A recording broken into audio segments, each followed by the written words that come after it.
bassoon, they leave me alone.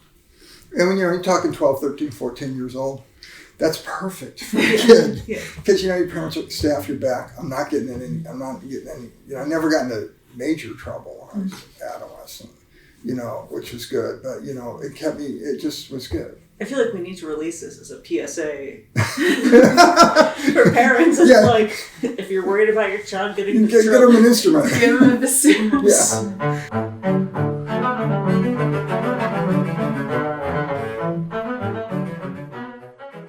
Hi everyone, welcome to OSA Backstage. I'm Dani Meyer, and on today's episode, Serena and I are talking with Principal Bassoon Jim Compton. This was awesome, guys. This was, okay, so usually when we title an episode, it's something, well, I think it's funny. You can disagree with me on that. I tend to pick things from random moments in the episode that just speak to something fun. And in this case, the title of the episode is absolutely the overarching theme, trust the process. You guys are going to get that immediately with Jim. Jim is also one of our featured soloists from Mozart's Sinfonia Concertante in April. Absolutely thrilled to get to hear him in that solo quartet concerto grosso feeling in the middle of the orchestra for that symphony Jocelyn. So, guys, you're in for a treat. Enjoy. Hi, hello. Hello. Hey, guys. Would you please introduce yourself? I'm James Compton, principal bassoonist with the Almost Symphony. Amazing. So, thank you so much for doing this. This is going to be welcome. Fun. Yeah, go ahead and record it. You're recording, I take it? I'll record it. You're going to cut it all out, edit it out. That's what I figured. Good. I think we only edit unless we say something truly egregious. And so far, I figure if I let something slip, you'll cut it out. Just flag it. Because it's kind of the way, they slip out. I'm of an older. I think when you get tired enough, the filter just completely goes. I'm doing good for a guy my age. Yeah? With the changes in the world and the filters. Well, it's way different than when I was a kid. And So we have to ask. Yeah. Where did music start then? For me? Yeah. Well, I'm from Long Beach, California. In Southern California, it's outside of Los Angeles. And, my first real memories of music are cartoons. The music always spoke to me. I don't know why. It just did. And then I started, and everybody in my family played an instrument, but nobody really pursued it. But all my sisters played instruments, and they're a lot older than me. So what instruments out of curiosity? One sister played flute, one played violin, one played clarinet. My youngest sister, 7 years older than me, played violin. Okay. And so I started on clarinet. World's worst clarinet player. Silver lamp clarinet, one of those one piece that's more like a soprano sax, or it's more of a weapon than an instrument. So I started on that. How old were you? 10. Okay. Was this in band? Yeah, through school? Elementary school band. Yeah. Mm-hmm. Yeah, I didn't take much piano lessons or anything, but so I started on that, and then I get to junior high, and unbeknownst to me, my junior high band director called my mom up and said, the clarinet's not really happening for this kid. I know. And he goes, I'd like to try him on the bassoon. But he goes, there's more commitment involved because bassoon's kind of complicated. And he goes, I don't know that much about it. Most band directors don't have a really broad bassoon base. So he goes, is it okay with you? There's going to be more family commitment on your part. Like he's going to need lessons and stuff like that. She goes, yeah, sure. Anything to keep him interested in music. Because at that point in my life, I was thinking, sidebars. My father was a machinist when I was really young. I don't remember this, but I just heard about it. I basically grew up in a machine shop as a little kid because my mom worked there in the office, so I'd sit in the corner and play blocks all day. This is before cognitive memory and everything. So at that point in my life, I was thinking I'd be a civil engineer or something like that. I wanted to build bridges or design things like that. And so the bassoon gives me, so back to this, because this is all kind of interrelated, big picture, I think. My bassoon teacher, my band director gives me a bassoon, a reed, a book, and a phone number, and sends me off to a practice room. There you go. Here's your bassoon, here's your reed, here's a book, here's a phone number of a teacher. That's as far as I can go. So I get the book out, I look at the picture of the bassoon, I look at the instrument. It took me like a half hour to figure out how to put it together. Because you look at the picture and you look at all these pieces, how's it go together? Sorry, I'm still stuck on like your teacher, like clarinet's not working. Let's give him this vastly more complicated thing that I don't know how it works, but someone's got to do it. Right. So it might as well be you. Okay, so half an hour later, I finally get it together and I figured out a little bit. I take it home. Next day I come to school with the bassoon, no clarinet. He goes, you realize we have a test today on B flat major scale? And I go, yeah, I'm playing it on the bassoon.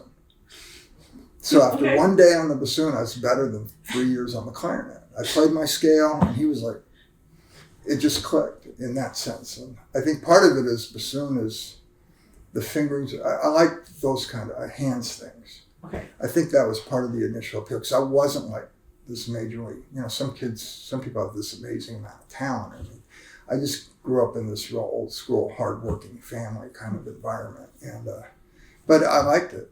And I never touched a clarinet since, really. Yeah.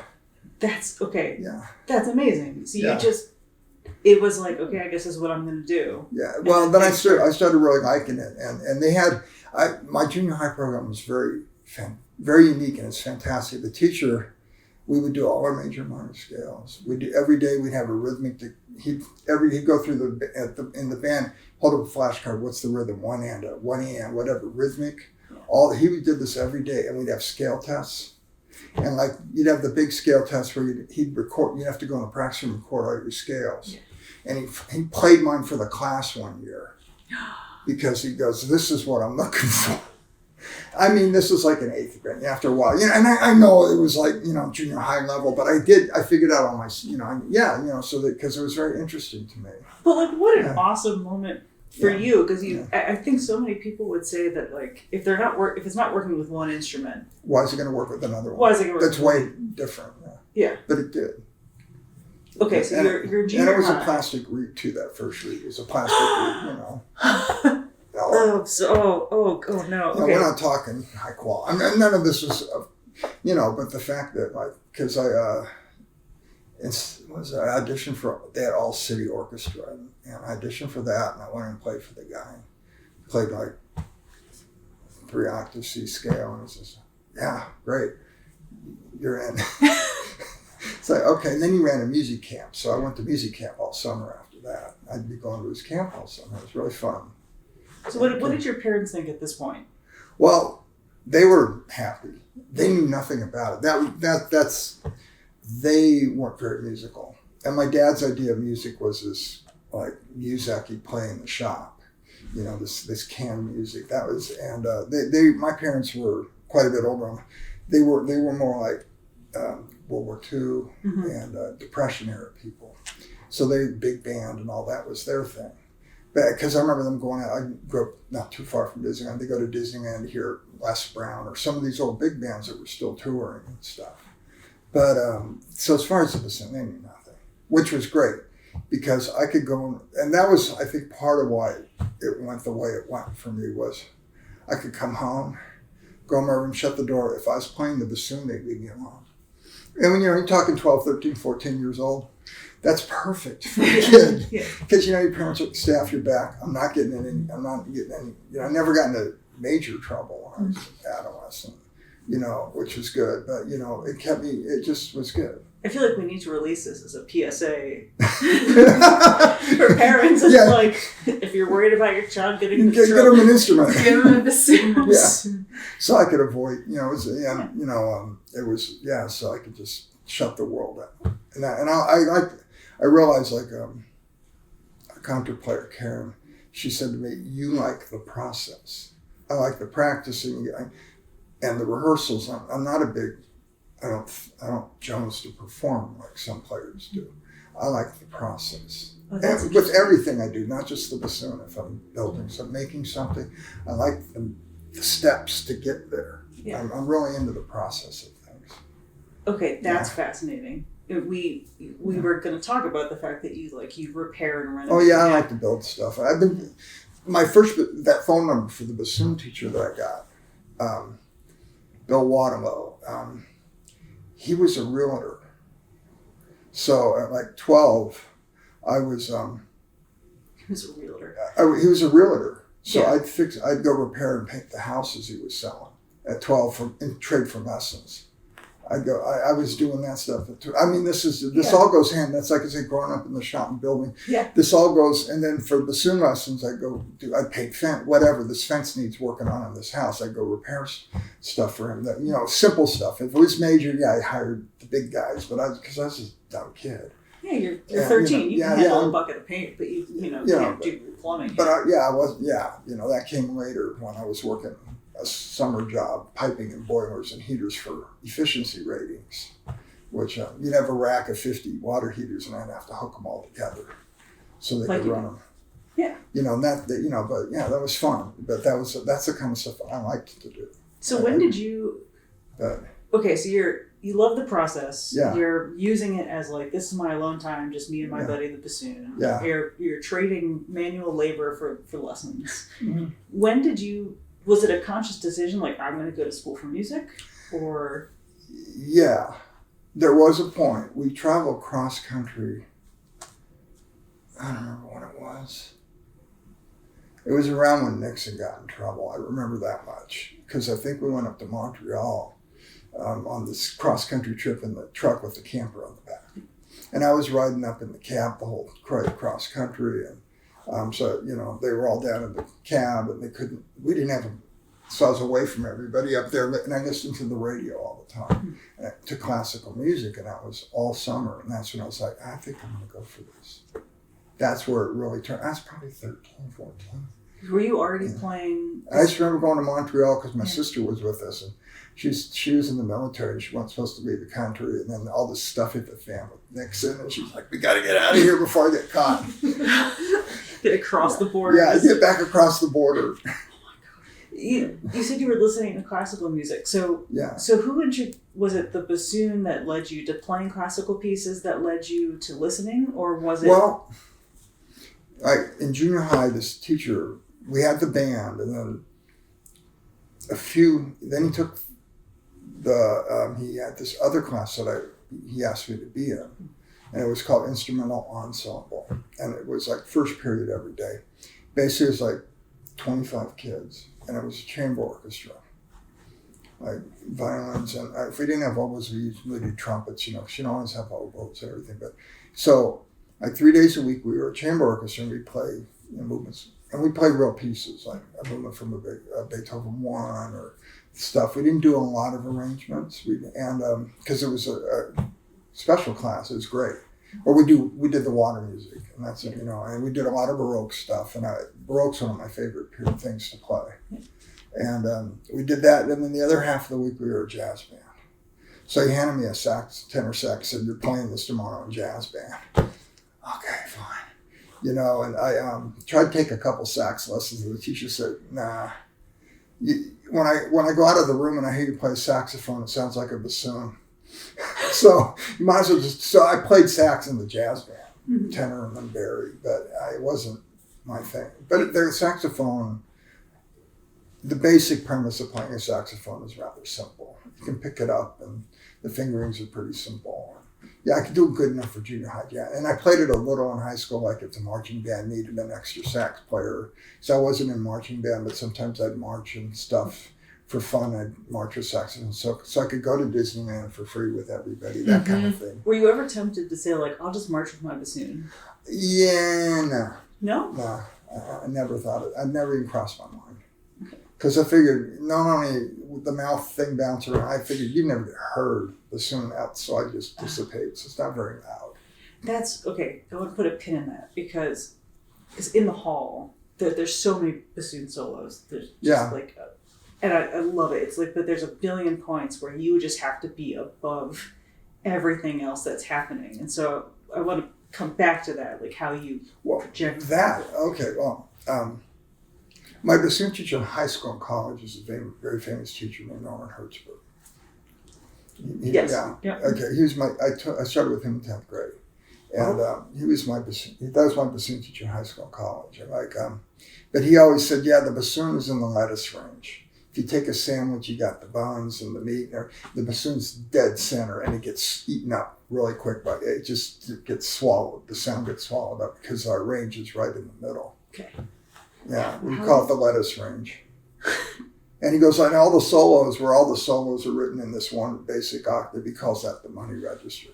Yeah, right, because it's probably the one register That's that the can one actually pop out. Yeah, no, it's the tenor register, which is a little softer. Right? The lower you go, the higher you go, the instrument naturally gets softer. So you got to kind of counterbalance when you blow it. Okay. Because the low notes, by nature, are the loudest. This is blowing my mind. By nature, because so when you play, you got to kind of think you're blowing harder to keep it even. Okay. I'm thinking of string instruments where it's so much harder to project. The lower you go, it's so much harder to. Flute is the same. Okay. Yeah, but bassoon, the low notes pop more. They're just louder by nature. They're easier. They're easier to because of the function of the instrument. I guess. Yeah. How did you start studying with Hertzberg? How did I find out about that? I can't remember how I got his phone number. Because it might have been, I was in like 10th grade, and a conductor at our local community, Long Beach Community College, Mr. Paponi, who used to teach at the high school I was at, Millington. We would go play a lot for him. And he would come to the music camp, like I said, ended up getting scholarships every summer to go for free because they liked me. And I loved going. It was up in the mountains, and outside of Los Angeles, up in San Bernardino Mountains. You're living in cabins and playing all summer. And your friends, all these friends, it's just really wonderful to do. And then you didn't have to be home going to work in your dad's shop on the weekends or anything like that, too. Right. Yeah, because when I got like that, like we're talking about, when I was 12, 13, I'd have to go work for him too. And I did not want to do that. Mm-hmm. And he wanted me to be a machinist because he said, you're not college material. And academically, I did fine, but I'm not a real academic type personality. I can say 3 words and you know that. I'm not a book, and I'm not a very good writer. I'm not illiterate or anything, but I don't write well. I don't read well. I would also say the like academic means different things to different people. Yeah. Right? So like anyone who goes to college for music, it's like, yes, now there's, I don't know what it was like when you were going. Now there's a lot of requirements for writing and studying and everything like that. But I also think there are some conservatories where it's like, no, you're here to play. Well, that's the kind of schools I went to. We didn't. I had to take when I went to Southern Cal. That's where Hertzberg taught. I had to take one class outside of music every semester, and I ended up taking a lot of art history, a lot of math at first till I hit the wall. And then I hit like calculus, and I went with all these engineering majors, and I floundered, and the teacher's like, why are you in this class? And I thought the one before it was so easy, I could do the homework during class. And now I'm just, he goes, okay. And I got out of there, and then I did art history. Okay. And the writing was the hardest part. But yeah, I didn't go to a school where you had to write any papers or anything. But that's still college. Like, I think that's interesting. Like it was all bassoon, theory, history. Right. Bassoon, ear training. Exactly. And that's, when we think like, okay, my college material, it's like, well, really, what do you want to study? Mm-hmm. Because if you're interested in what you need to study, then you can be college material. But we're asking about Hertzberg because, Jim, I don't know if you know this. So it's not on the outline, but you're kind of a legend. Enough of a legend that Serena's friend actually. This is the first time this has ever happened. But we have a message that we're going to play about it's just Hertzberg. A question. It's a question for you that we want to play live, so that because I'm game. This is awesome. Hey, I'm driving right now, so I'm sending this to you as a voice memo. I've thought about it, and I would most like you to ask him about Hertzberg and his experience studying with him. So I would say something along the lines of, for those here who do not know about bassoon history, Jim's teacher, Norman Hertzberg, had one of the largest impacts on the style of bassoon playing in America, and had the largest amount of students in full-time professional orchestras at one point in time. And perhaps don't say this part, or do, I don't know. but Jim is one of the last Hertzberg students still playing in a full-time orchestra. Specifically, I think it's like Jim and two others, Bill Buckman in Chicago and Seth Krimsky in Seattle. But yeah, just ask him what his experience was studying with Hertzberg, and if there's any specific things he remembers and what he took out of it, and if there's anything specifically that he carries with him today. Here you go. That's a good question. And it's,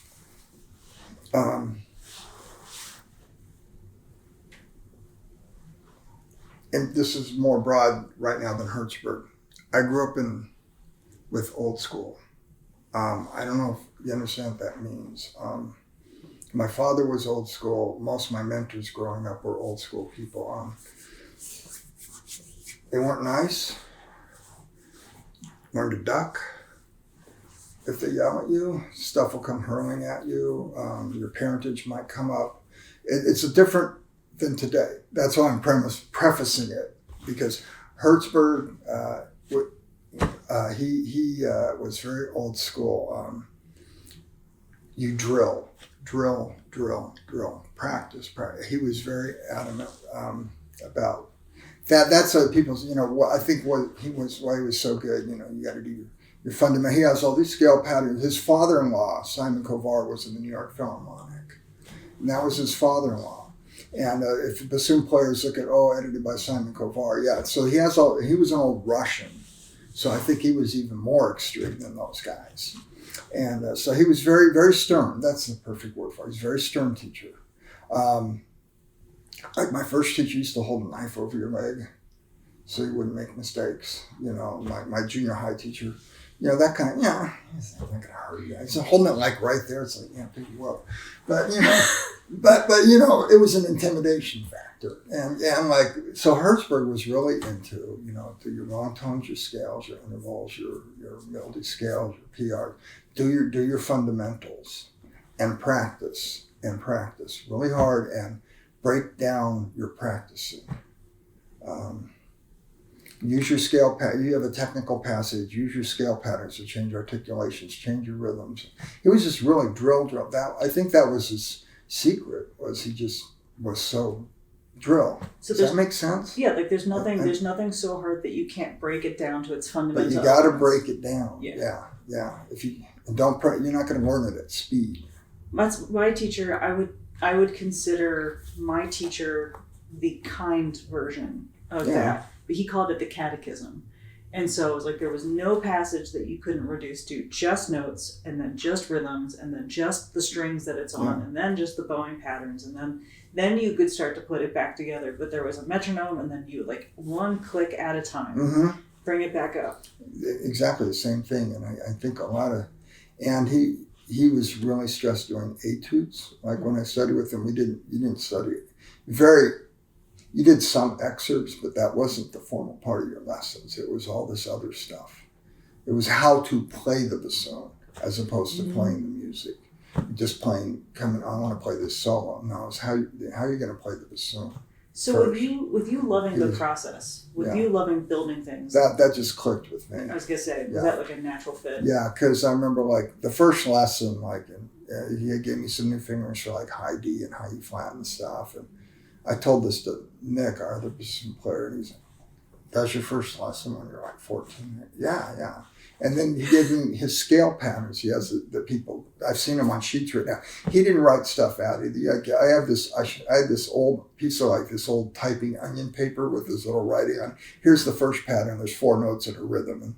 And then he explained it to you. And I came in the next lesson and I played for him. He goes, wow, I never had anybody pick up on those so quick. Because it just covers the whole range of the instruments. This is a big circle. Yeah. You make a big circle out of it, but you start on the lowest note possible and go to the highest note possible. You don't start on the tonics. Right. So, and they were fun. They're really good for getting around.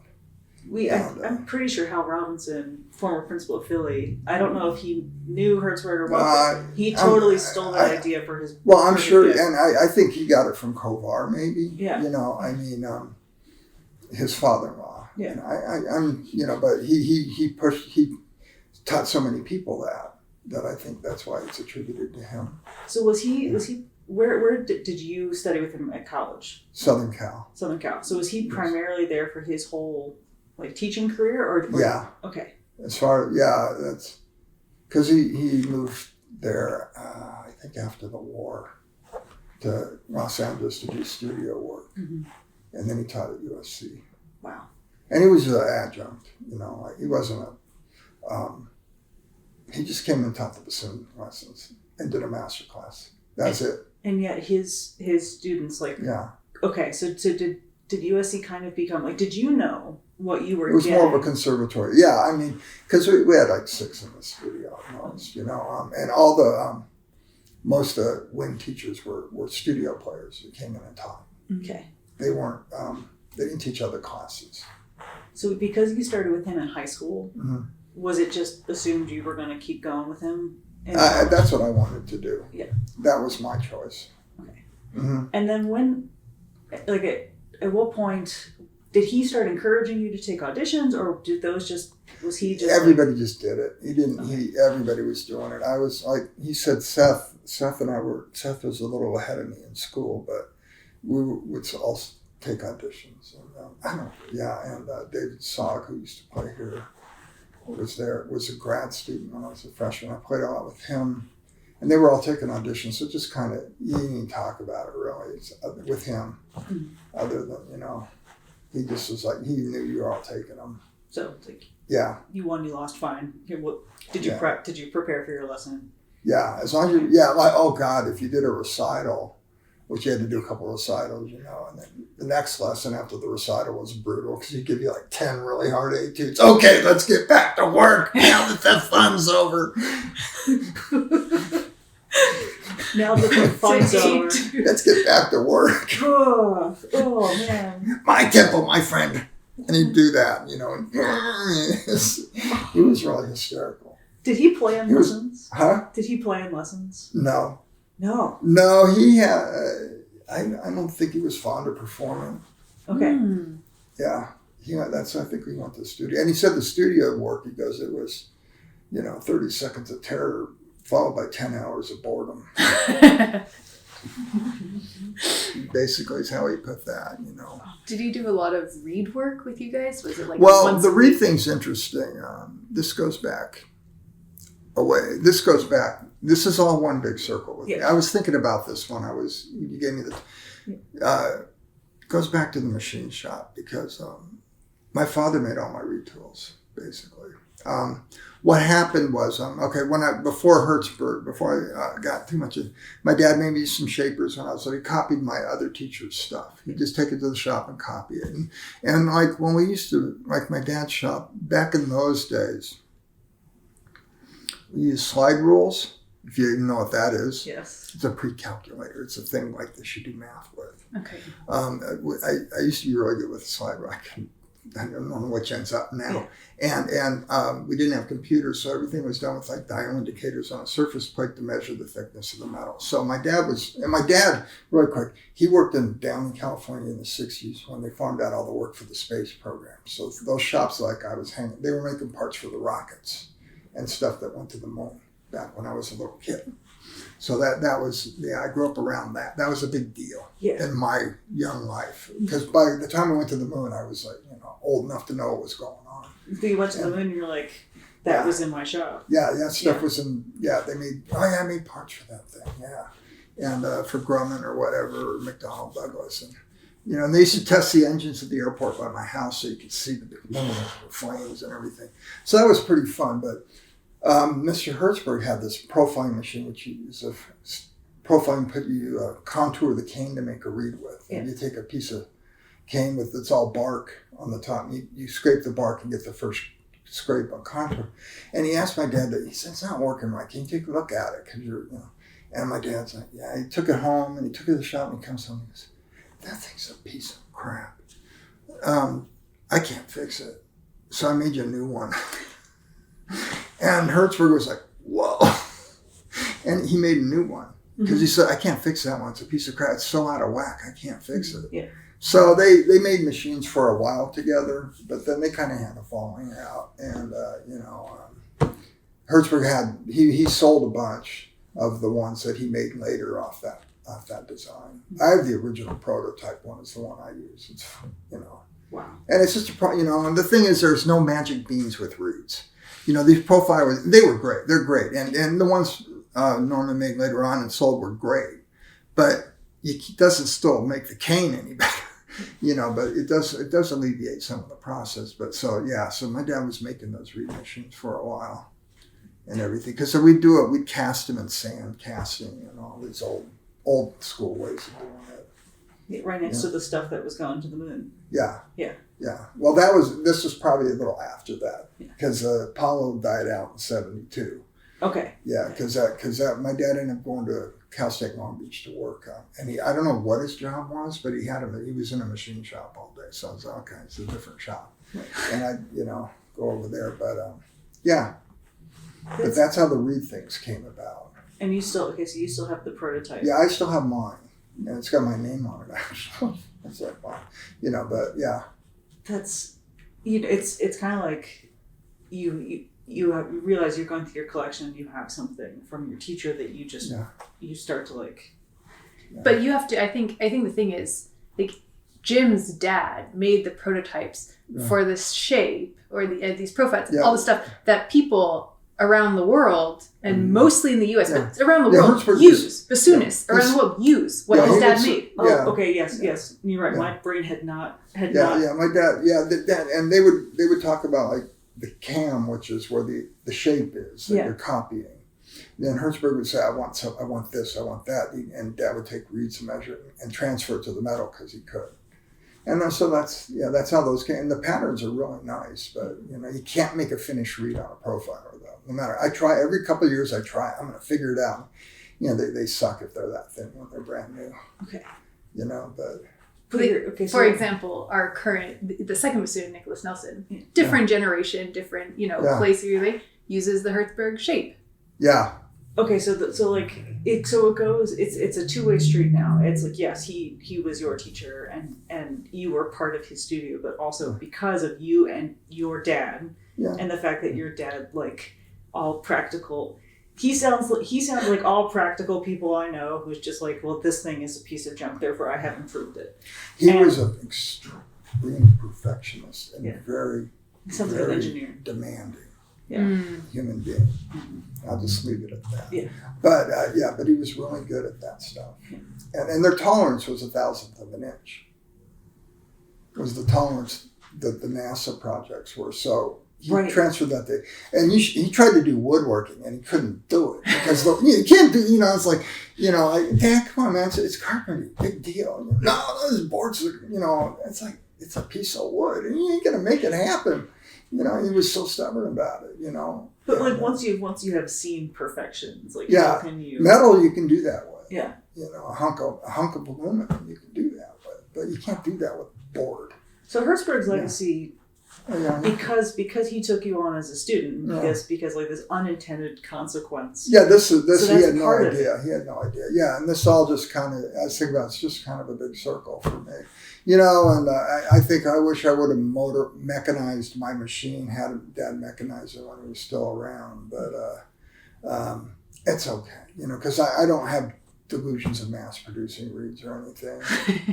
I'm not that into that. And there's something, I think you're right though. Like, there's no magic bean for reeds. Or no, for anything. You have to practice and make reeds. The process is part of what makes it. It's like when you've made it yourself and you had to make it yourself. Yeah. Like, why not, right? Because what were you going to say about Nick? I'm sorry. No, just about the shape that he uses. Oh yeah, that's right. Because I've seen Hertzberg shape, and I put my reed on, and we put them next to each other.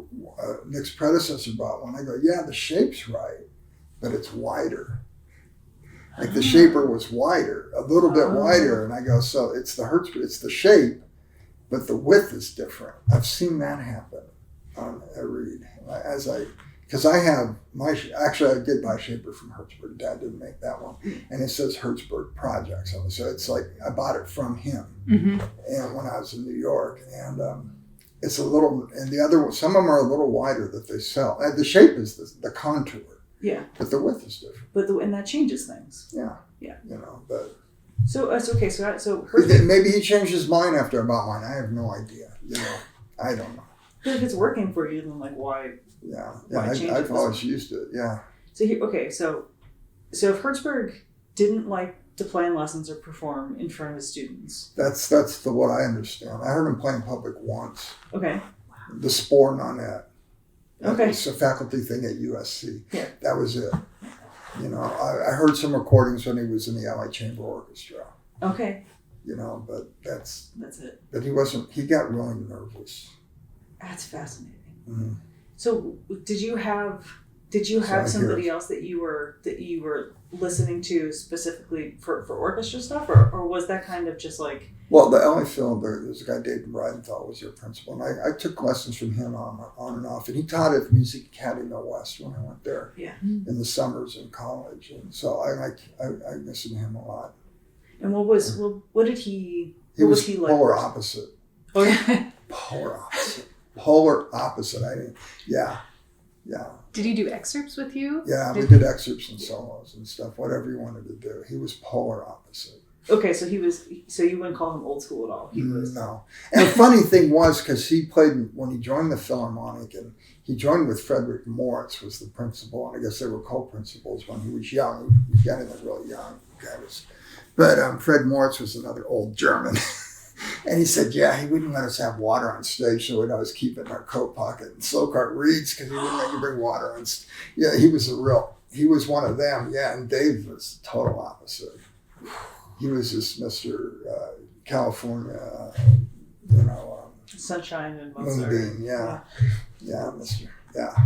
Do you still think of any of these people when you're looking at solos coming up? Like, do you? Well, funny, we did the Dumbarton Notes. Yeah. And I always go back and listen to the LA Chamber Orchestra do that because it sounded so good. And, it's a tough piece. Mm-hmm. Yeah. But I listen to that. So I do pull stuff up every once in a while. But otherwise, you say you love the process. So like, what's your process then? Like we've got, like I said, everything has a bassoon solo. So yeah. Trying to look. Are you more like, I need you get focused on maybe getting the right read for the job, or are you more like, I need to practice a certain way to feel comfortable? How to practice it so I feel comfortable, and then you don't always succeed. Trust me.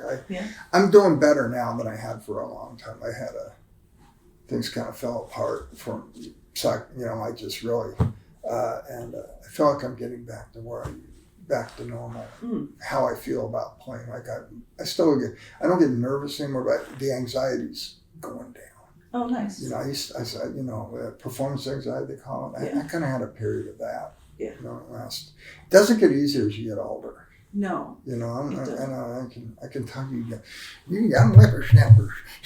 No, it doesn't get easier as you get older. Unfortunately, it doesn't. It gets harder in some way. And keeping up with these young guys that are so much technically ridiculously better. That's half the problem. Is you think I've got how many years of experience? Yeah, I know, right? but someone comes along and they sound like a damn it, like that's not. not and that's the way it works. Though that's what it's supposed to be. But you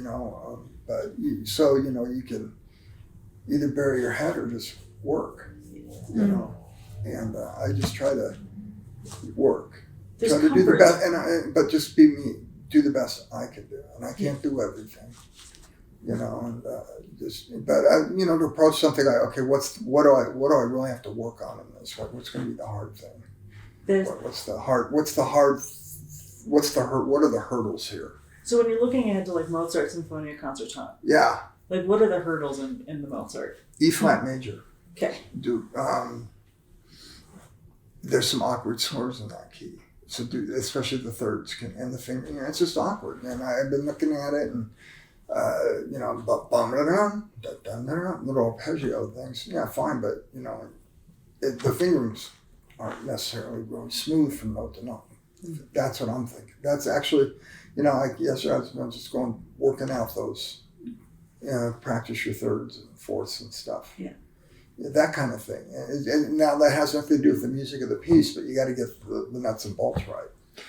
Like one thing you said, you can put all the sprinkles on the cake you want, but if the cake's no good, then it sucks.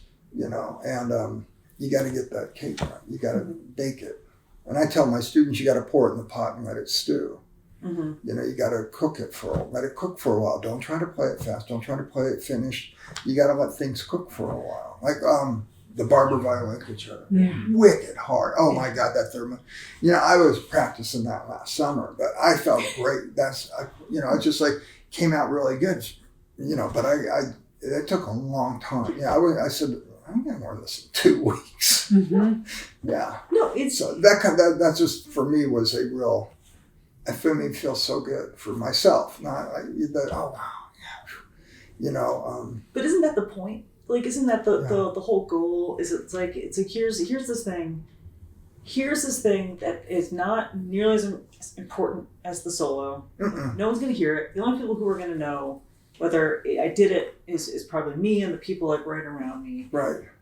And yet you have to be able to do it. Yeah. Because otherwise something like people might not be able to say something's wrong, but it won't be exactly right. And the satisfaction comes in from knowing that it was exactly right, that you did no harm to anybody around you.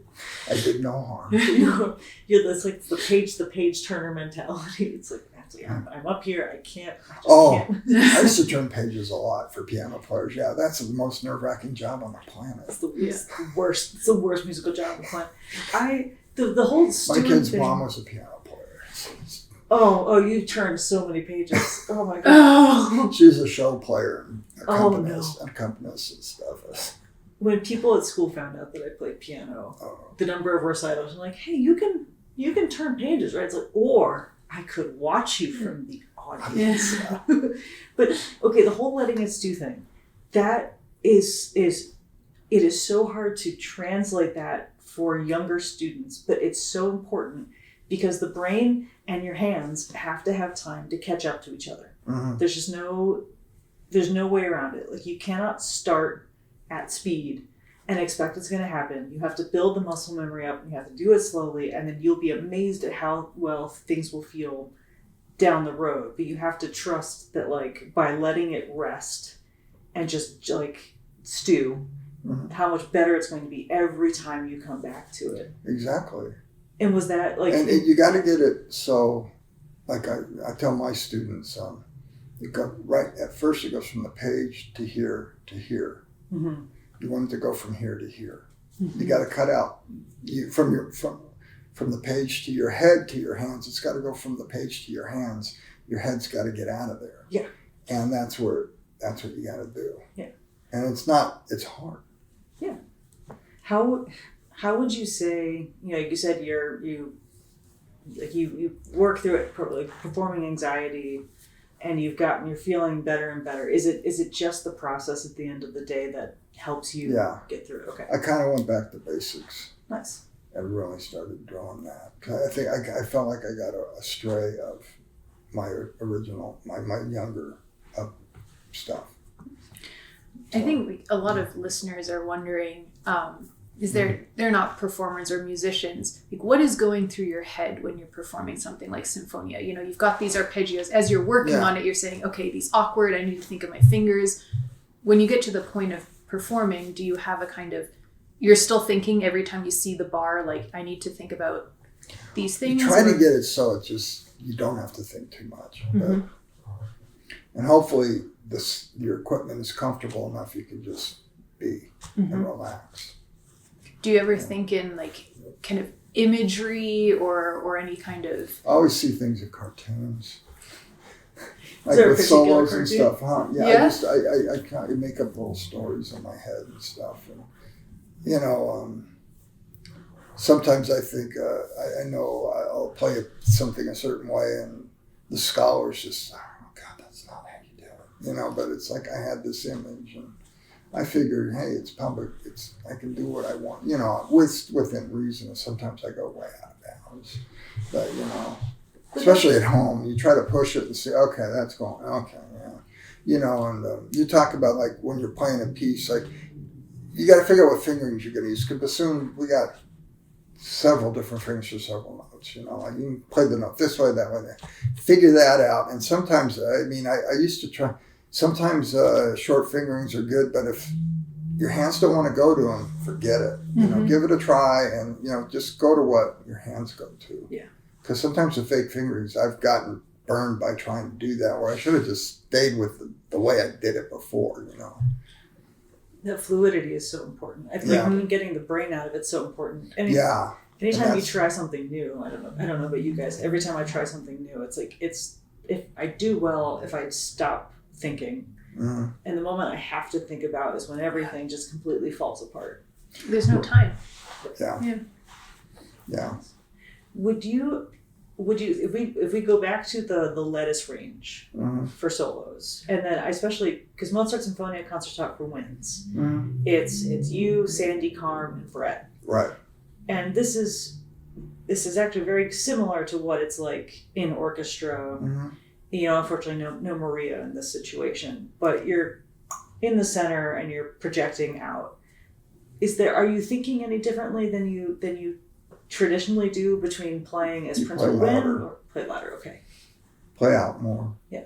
And in this piece, we're kind of paired, horn and bassoon and flute and clarinet. Like the flute and the oboe and clarinet. The oboe and the clarinet, and then the horn and the bassoon are kind of paired. It's like two couples in a way. They have the way more technical parts than the bassoon and the horn. But like the horn and bassoon is a great match to each other because we blend so well in the orchestra and everything. But yeah, you just gotta, don't play too soft when you're doing something like that. How about when you're in the section? Is there because bassoon has so many different functions within the orchestra, right? Like you have your wind function, but then you're also with the low strings really often, or sometimes you're with the lower brass. Like how are you handling that on a case by case basis?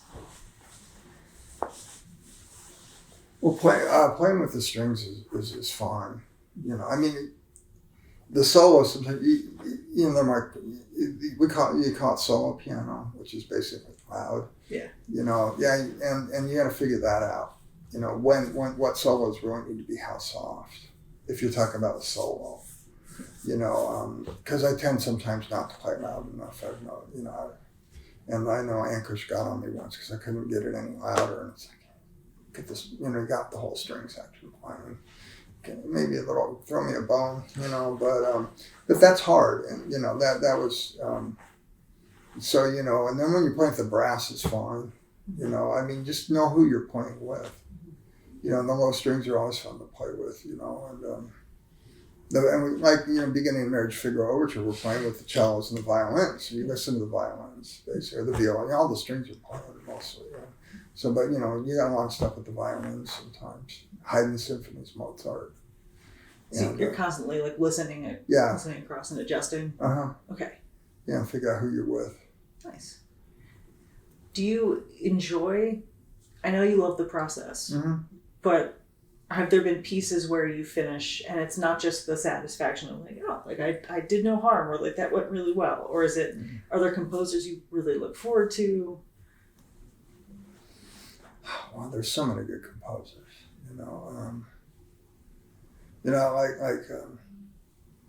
the Hebrides is one of my favorite pieces. Yeah. Just I'm so glad.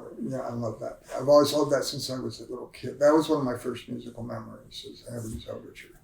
So I love that piece, and it's challenging. It's really not easy at all. But I love that piece and that kind of music. I like the mids. I like playing when we used to do. We've done the incidental music with actors and stuff, the Midsummer Night's Dream. That was a lot of fun. We did Fidelio once, like a wind version. That was really fun. Things like that. I come and go.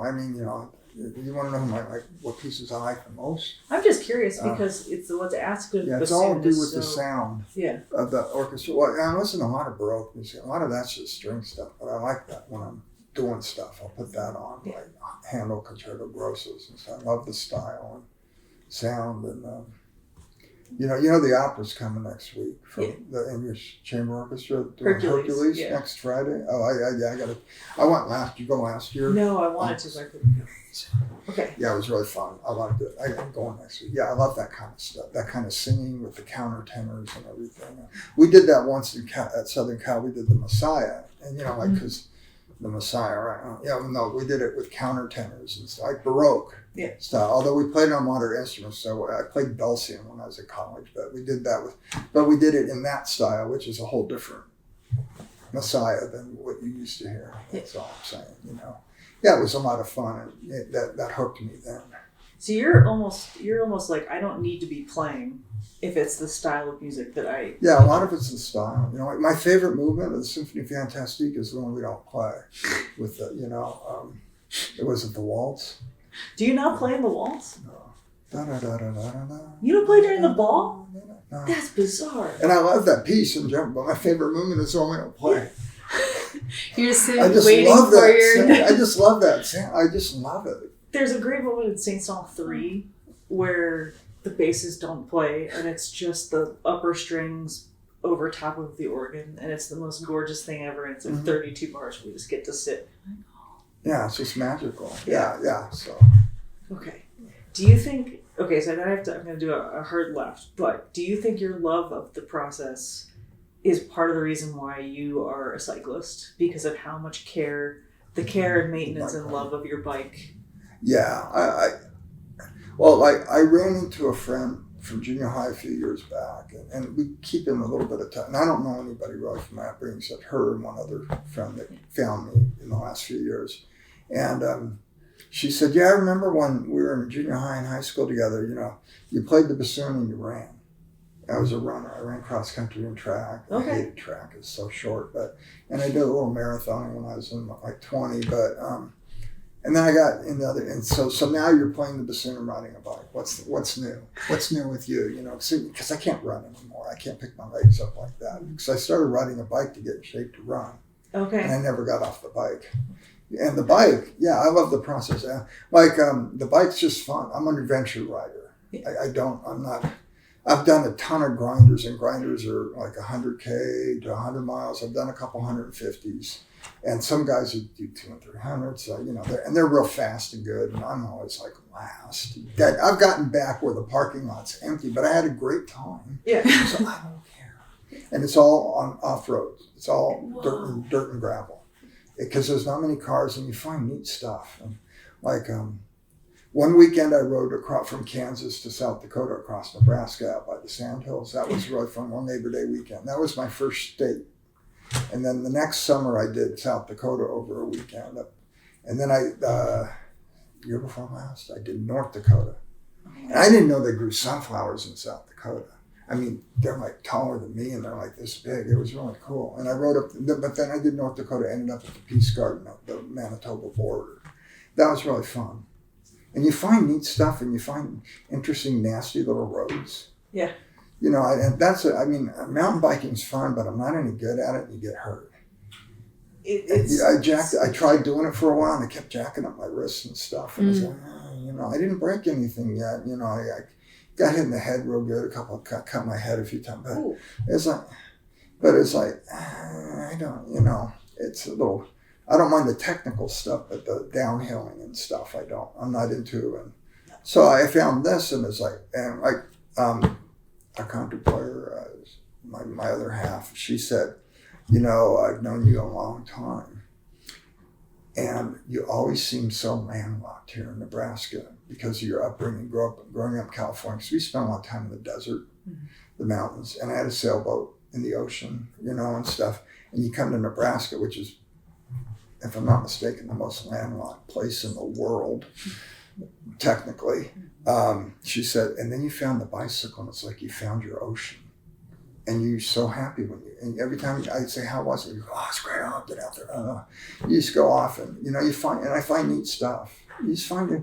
I was riding down, I think it was North Dakota, and all these metal crosses and stuff in the cemetery on this road. So, okay, we're back and Karen's my car. She's my ride when I'm out doing this. And she goes and does, her family's from up in that area. So she's doing genealogy and, you know, went to the Capitol and stuff. And she finds stuff to do. She doesn't mind doing this. And we get back and we're watching the TV, and they show the cemetery on the TV, and it's on the show about Germans from Russia. Her mom is a German from Russia. And she goes, oh my, I go, that's the cemetery. She goes, that's my mom's hometown they're showing. Or, you know, my grandma's hometown. I guess it was. She's like her grandma, like my grandmas are from the old country. Yeah. And so I said, where was that cemetery? And I said, oh, it's right here on the map here. And she goes, I'm going there tomorrow. Because it was a particular kind of cross, like Celtic crosses are unusual. But these were metal.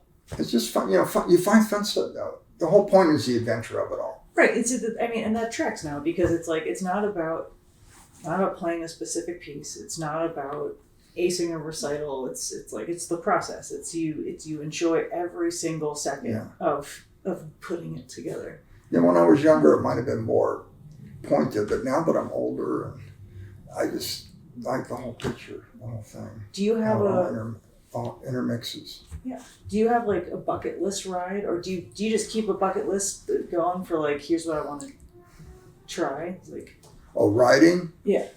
I'm not in great shape right now. I'd love to ride in Tierra del Fuego because we were down there a few years ago and we were four-wheeling on these roads, and they were but they are so steep. I don't know. Yeah. That would be fun, and they were so steep, and you open up the window to look out the Jeep, and I hate ledges, but that would be fun. Okay. Mostly you just want the time. Yeah, I just I hope to do Kansas this spring. That's my next one. And what I do is I just I gotta get those maps with all the roads and make up a route. And every once in a while a road's not there or something's washed out. But usually then you come up with a route. Right. And it's kind of also great that you're not even doing pre-selected routes. It's like, no, that's part of it. So I make it up. I make a map before I go. So I gotta, but like when I hit the Sandhills in Nebraska, I had these roads picked out, and they were like freaking beaches. And I go, I'm never going to get across the street, this state at 2 miles an hour. Right. And fishtailing all over the place. So I go, I have to make an audible here and find a different road to ride. Yeah. Is there what do you eat while you ride? Because fueling and long distance stuff, I know is a well, I got a big old the backpack, whatever you call it. Yeah. I eat a lot of apples, pickles, beef jerky. Mm-hmm. I used to eat the beans, but I'm not supposed to eat that much sugar. But I still sneak the sport beans and stuff like that. Mm-hmm. Nice. Crackers. Awesome. Slam a Coke every once in a while. A real Coke. Yeah. Yeah. Because you need the calories. Yeah. Yeah, and it just tastes great. Sometimes a Coke is perfect. Yeah. Jim, this has been awesome. Okay. I know we're close. We are exactly at the end of our time. So we have one last question for you. Yeah, go ahead. But I'm curious if you've given what happened with clarinet and saxophone. But you're on stage. You got 30 minutes, and there's no consequences for trying anything. So you could try any instrument, whatever you want. Oh. What are you trying? What instrument I would want to try? Or conduct. I tried a lot. I can't. The only thing I can conduct is electricity. Trust me. And I've proven that numerous times. I've shocked myself so many times. But nobody else, not a lot of people can conduct electricity without shocking. Oh, yeah, I know. But that's the only thing I can conduct. I know. My conducting teacher in college, he took the music stand, Hans Beer, old German. And he said, so you didn't come too low? And he goes, if they'd met me, I'd have razor blades across this. They won't let me. I don't know what instrument. I mean, I tried a lot when I was young. I've never really tried a violin, but, there's a lot of them on stage. Or a harp. But, yeah, I tried all the wood ones. I've blown a flute. And, I play some penny whistle, but that's like, anybody play that. Yeah, I pick it up. Beg to differ. Yeah. Yeah, I do that. I play some whistle, but, but. So maybe a violin or harp. Yeah. Just for kicks. Yeah. Okay. Yeah, if I had to, it'd be nice to play an instrument where you didn't have to make reeds. You definitely do not have to do that with You're either. A slave, yeah. You're a slave. But, but the mechanics seem simpler, but to be like a saxophone, the mechanics are simpler than a bassoon, so you pick it up quicker. But to be good at any of them takes all the same. Yeah. That's why it's about the process. There's nothing that's easy. in that sense. Yeah. It's true. And I think it's a great place to call it. Jim, thank you very much. Oh, Thank you. Yeah, I hope you guys had a good time. Yeah. Did I answer his question? Yeah. Basically, he was just a drill. Work hard. That was his real. I'm curious how many people think there's like a magic answer. It's like, oh, he know. had to do this I tell all my kids, all the students. I go. They ask me about him. I go. It was just drill. Work hard and don't. And it wasn't, like I said, the recitals, okay, fun's over, let's get back to work. That concept. Yeah.